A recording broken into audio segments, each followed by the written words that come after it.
I like to think of myself as a very accepting person, but there are a lot of people out there who don't accept people for who they are, for certain aspects of their personality, like religion and sexual orientation and gender, which is just horrible. And then there's also the racists, and skin color, which I think is really an atrocity of man that we can't accept each other for what we are and our differences. I have no problems with who you are or what you do unless you're a criminal or someone with severely askew morals. I accept you for who you are, what you do. And I feel that it people would be happier if more people just let go of their need to judge other people for being different than them. One example is that very religious people will shun homosexual people. Obviously, it's very popular and it's very widespread and heard of a lot. But what should it matter to them? Why should these people persecute other people just for having different views than them?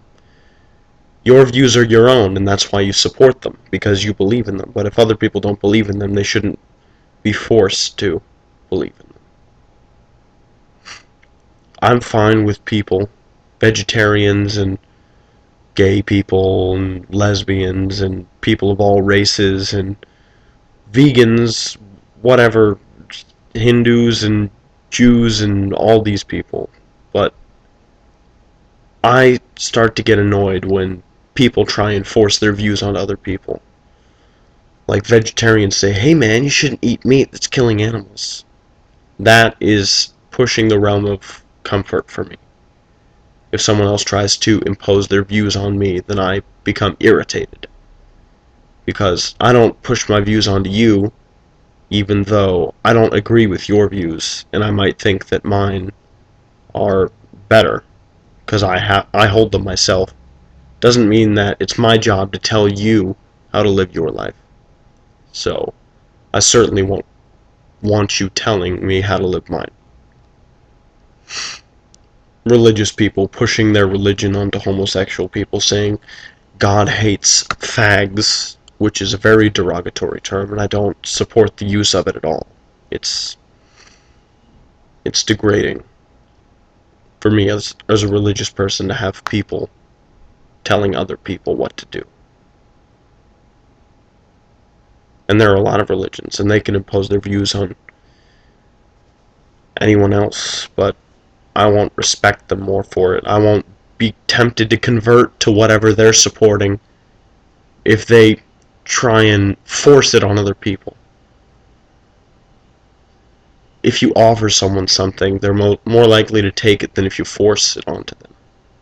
You have to give people the option, and they may be more willing to go along with what you think. And some people are accepted more widely than others. George Takei, for example, I was just browsing his Facebook page before I decided to make this video, and people love him. He's very popular and widely accepted, and more power to him, because I enjoy him very much.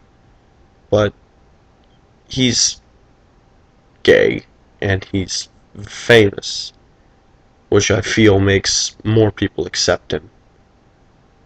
And then there are people who are gay but may not be open about it, that may not feel like they're confident enough to tell people, because they won't receive a welcoming hug from all the people who may not agree with how they live their lives.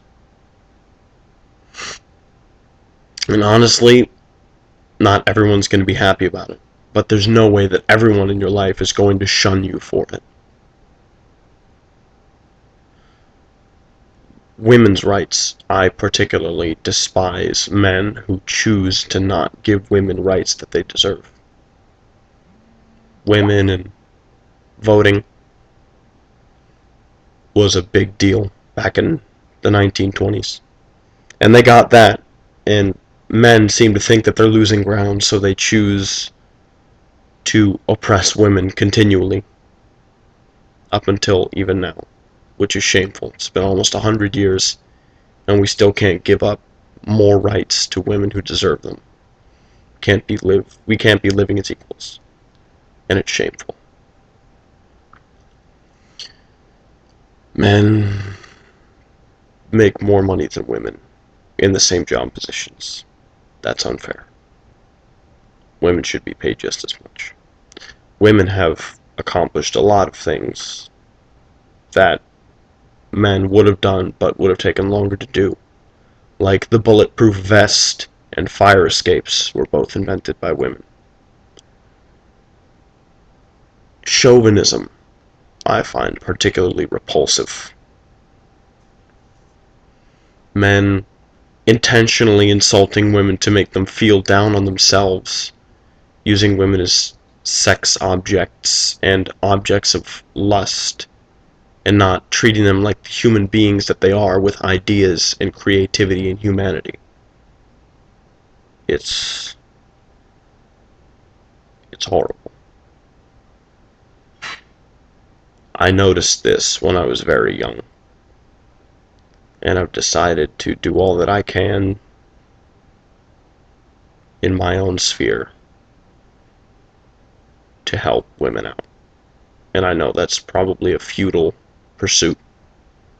I'm not going to be able to get much done in the grand scheme of things. But as long as women are being objectified and taken for granted and insulted and put down and told that they're not enough, that they can't do what a man can do because they're women, that they're dainty, that they're fragile, that they're not good enough to compete, I will certainly be playing the opposite hand in that card game. And I hope you will too. I know women will see this and they'll agree. And I know men will probably see this, and some of them might disagree. And that's okay, as long as you don't try and force your views on me.